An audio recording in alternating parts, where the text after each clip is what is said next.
안녕하십니까. 월간조선 박기석입니다. 오늘은 이해찬 씨에 대해서 한번 얘기를 해보겠습니다. 이런 호칭 같은 거 생략하도록 하겠습니다. 이 서울시장 보궐선거, 부산시장 보궐선거가 다가오고 있는 이 가운데 갑자기 더불어민주당의 전 대표였던 이해찬이 유튜브 채널이나 이런 데 출연해가지고 정치적 발언을 쏟아내고 있습니다. 17일에는 친조국 성향 유튜브 채널로 알려진 그 채널에 출연해가지고 이 서울시장 보궐선거, 부산시장 보궐선거 관련해서 끝까지 함께해서 절대로 포기하지 않으면 우리가 충분히 승리하고 있다. 이렇게 얘기를 했습니다. 아주 장담을 했습니다. 그러니까 이런 이해찬의 말에서 이렇게 짐작할 수 있는 것은 지금 상당히 뭔가 불안하다. 지금 이 보궐선거 판세가 야당한테 유리하게 지금 전개되고 있다. 그래서 일설에는 이제 건강이 안 좋은 걸로, 본인도 뭐 총선 때 건강이 안 좋았다고 얘기를 했지만 건강이 안 좋은 전 대표 이해찬이까지 나와가지고 지금 이 보궐선거에 끼어들었습니다. 이 이해찬이 해당 유튜브 채널에 출연해가지고 뭐라 그랬냐면, 이 야권의 유력 대선 주자와 그 다음에 보궐선거 주자들, 후보들을 갖다가 싸잡아서 비판했습니다. 오세훈 후보를 향해서는 MB 키즈라고 했고, 안철수 국민의당 대표를 향해서는 남의 당이나 기웃거린다. 뭐 이런 식으로 했습니다.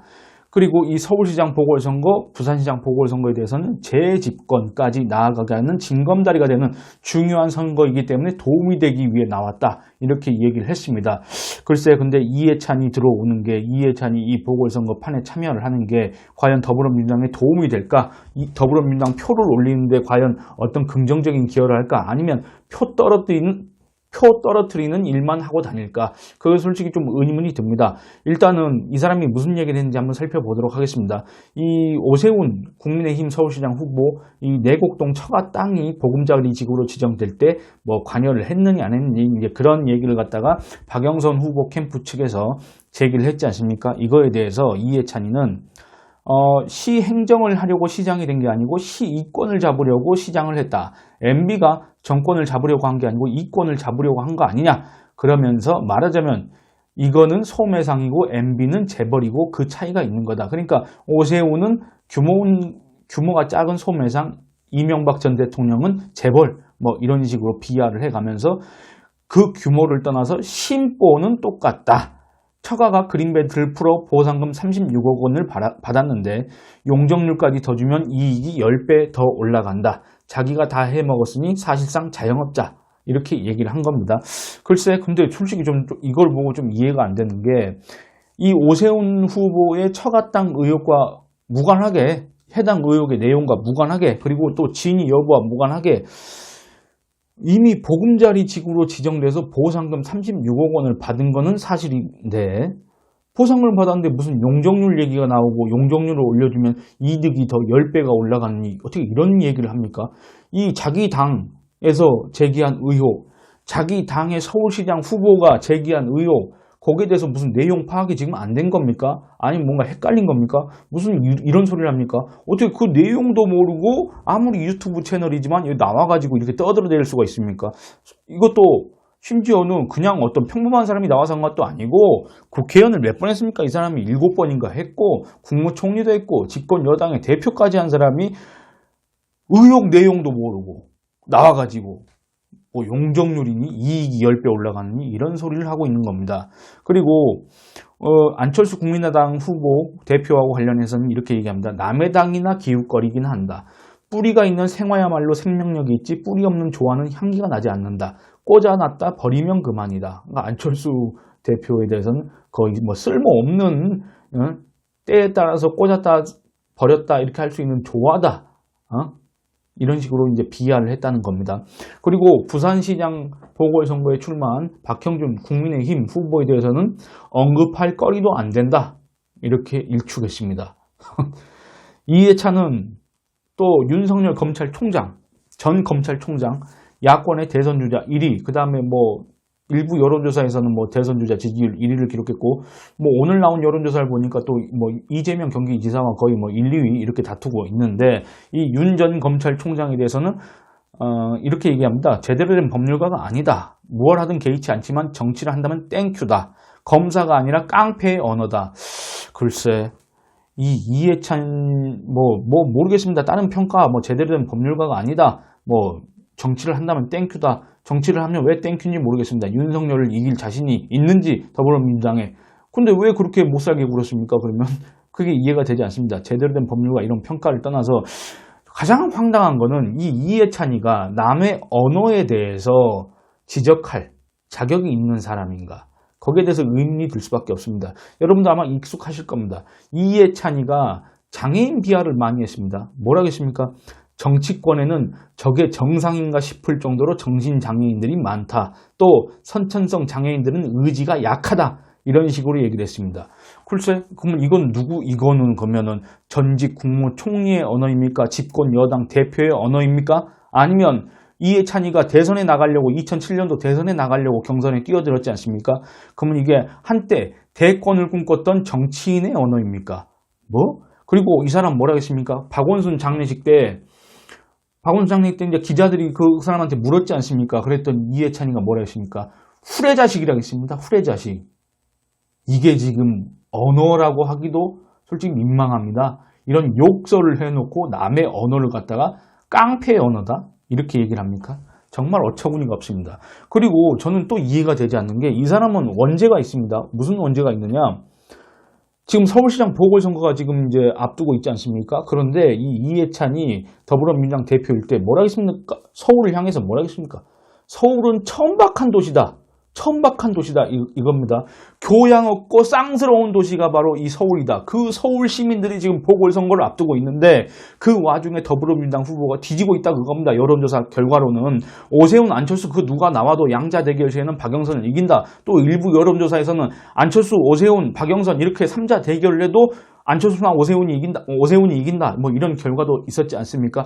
이렇게 지금 여당이 불리한 상황에서 서울을 향해서 천박한 도시, 교양 없고 쌍스러운 도시라는 그 뜻에 천박하다. 이렇게 했던 사람이 지금 나와서 이게 우리가 상당히 중요한 선거이기 때문에 내가 나왔다. 이런 식으로 하면서 이런 말들을 쏟아내고 있는 게 과연 이게 정상이라고 할 수 있겠습니까? 이게 과연 상식에 부합한다고 할 수 있겠습니까? 과연 상식이 있는 사람이라면 지금 이렇게 나와서 이런 얘기를 할 수가 있겠습니까? 서울은 천박한 도시라면서 그 천박한 도시의 서울시장을 이끌어갈 서울시장을 뽑는데 왜 이해찬이 나와서 이러고 있느냐는 얘기입니다.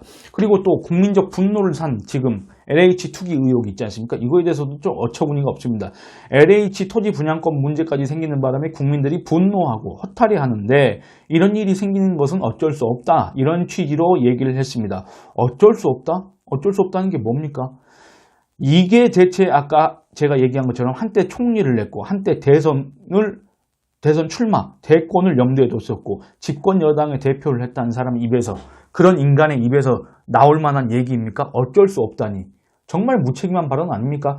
어느 곳에서나 비리, 범죄, 조직원의 일탈 이런 거 있을 수 있습니다. 그런 게 없을 수가 없습니다. 완전 무결한 조직이 어디 있고 완전 무결한 사람이 어디 있겠습니까? 누구나 다 잘못을 합니다. 그러나 LH 사태는 다르지 않습니까? 단순히 개인적인 일탈이 아닙니다. 그렇게 치부할 수가 없습니다. 조직적인 내부 정보, 공적인 개발 정보 이런 걸 이용해가지고 사전에 이걸 취득해가지고 심지어 자기하고 연관되어 있는 업무상 비밀을 이용해가지고 이런 재산상의 이득을 취하려고 국민들 몰래 사전에 그 이득을 취하려고 이런 투기를 한 거 아닙니까? 이게 예상 밖의 일입니까? 예상 밖의 일 아닙니다. LH는 원래 토지 개발, 택지 개발과 주택 공급 이런 걸 담당하는 곳 아닙니까? 그런 공기업인데 이 공기업의 직원들이 내부 정보를 이용해서 공적 정보를 빼돌려서 사전에 이득을 취할 수도 있다. 투기를 할 수 있다. 이거 누구나 다 예상 가능했던 사실 아닙니까? 누구나 다 우려할 수 있는 문제 아닙니까? 그런데 그 누구나 다 예상할 수 있는 이런 문제를 막지도 못해 놓고서는 신도시, 소위 3기 신도시 정책에 대한 신뢰도 자체를 무너뜨려 놓고서는 그것도 더군다나 이 부동산 값이 또 부동산 시장이 안정돼 있으면 또 모르겠는데 지네들이 정권 잡고서 폭등시켜 놓고서는 신도시 그 공급 해소하겠다, 신도시 만들겠다 해놓고서는 사실은 이 신도시가 지네들 배불리는 거, 이 정권 뭐 고위층이 있는지 없는지 지금 모르겠지만 어쨌든 지네들 일부 사람들 배불리는데 지금 이 신도시 정책이 이용됐다. 이거에 대해서 지금 국민들이 분노하고 허탈해 한다는 거 아닙니까? 상대적 박탈감을 느끼고 이게 과연 나라냐? 이렇게 묻고 있는 거 아닙니까? 그런 상황에서 직전 집권 여당의 대표가 나와서 한다는 소리가 어쩔 수 없다라니. 정말 어처구니가 없습니다. 그리고 이해찬이가 또 이런 얘기도 했습니다. 최근 여론조사에서 이제 더불어민주당이 야권 후보한테 밀리는 그런 거에 대해서 여론조사가 가진 기술적인 방법으로 장난을 많이 치는데 실제로 작년 초선을 치르면서 해보니까 거의 3분의 2는 장난친 것이라고 주장을 했습니다.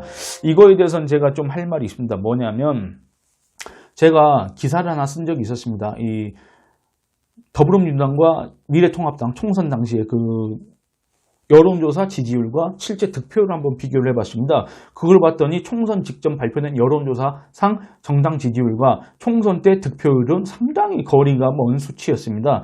일례로 한국갤럽입니다. 한국갤럽이 총선 투표율 직전인 2020년 4월 13일부터 14일까지 전국 성인 남녀 1,004명을 대상으로 여론조사를 실시해서 선거 종료 후 발표한 결과에 따르면 더불어민주당 지지율은 41%, 미래통합당 지지율은 25%였습니다. 근데 그때 당시에 개표 결과가 있지 않습니까? 이 개표 결과와 비교를 해보면 어처구니가 없습니다. 더불어민주당 지역구부터 살펴보겠습니다. 더불어민주당 지역구 득표율은 49.9%, 미래통합당 득표율은 41.5%였습니다. 그러니까 아까 한국갤럽 그 조사 결과에 따르면 이 양당의 지지율 격차가 16%포인트인데 실제 득표율 격차는 8.4%포인트에 불과했습니다. 그리고 이 비례대표 투표의 경우에는 또 어떻느냐, 더불어민주당의 비례대표용 정당이 있었지 않습니까? 더불어시민당이라고. 이 더불어시민당과 친조국당, 조국수를 외쳤던 이들이 모인 열린민주당의 득표율을 다 합치면 38.7%입니다. 근데 미래통합당의 위성정당 미래한국당이 있었습니다. 이 미래한국당의 득표율은 33.8%. 그러니까 이 양당이라고 하고 더불어시민당과 열린민주당 이 한쪽과 그 다음에 미래한국당 이 양쪽의 득표율 격차는 불과 4.9%포인트에 불과했습니다. 그러니까 이 여론조사가 얼마나 엉터리였는지 우리가 이걸로 짐작을 해볼 수 있습니다. 그런데 이해찬이는 마치 이 총선 당시의 여론조사가 당시 야당한테 유리한 식으로 진행됐다는 그런 취지, 그런 뉘앙스로 주장을 했는데 그게 아니었다는 겁니다. 야당한테 불리한 여론조사 결과가 계속 나왔다. 그겁니다. 그러니까 이해찬이가 지금까지 지금 최근에 나와서 한 주장들은 상당 부분 근거가 없거나 아니면 내용을 잘못 알고 있거나 그냥 상대 후보, 상대 정당을 비하하는 것 말고는 아무것도 없다. 결국에는 이게 제가 세 번째 지금 반복하지만 이게 한때 국무총리였고 대권을 꿈꿨고 집권 여당의 대표였던 다선 의원 출신 정치인이 자칭 원로 정치인이 얘기하기에는 상당히 부적절하고 부적합하고 내용이 빈약하고 근거가 없는 거 아닌가 이런 생각이 듭니다. 그러면 이해찬이 돌아온 까닭은 과연 무엇일까 한번 생각을 해봐야 되겠습니다. 이낙연 씨가 사퇴한 이후에 더불어민주당 리더십에 공백이 생겼다. 이런 평가를 낸 듯합니다. 물론 이낙연이 더불어민주당 대표를 할 때 과연 리더십이 있었느냐 그것도 의문이 들긴 합니다만 어쨌든 그 공백을 갖다가 자기가 메워야 되겠다. 그래야 이 보궐선거에서 좀 안정적으로 이 더불어민주당이 선거운동을 이끌어갈 수 있지 않을까, 이 판세를 이끌어갈 수 있지 않을까 이런 생각을 했던 모양입니다. 그래서 실제로 이 아주 강경한 발언 그리고 아주 감정이 섞인 발언 그리고 그 이면에는 뭔가 절박함이 묻어있는 이런 주장들을 해대고 있는데 여러분 과연 이게 더불어민주당의 악재이겠습니까? 호재이겠습니까? 그냥 여러분 한번 생각을 해보십시오.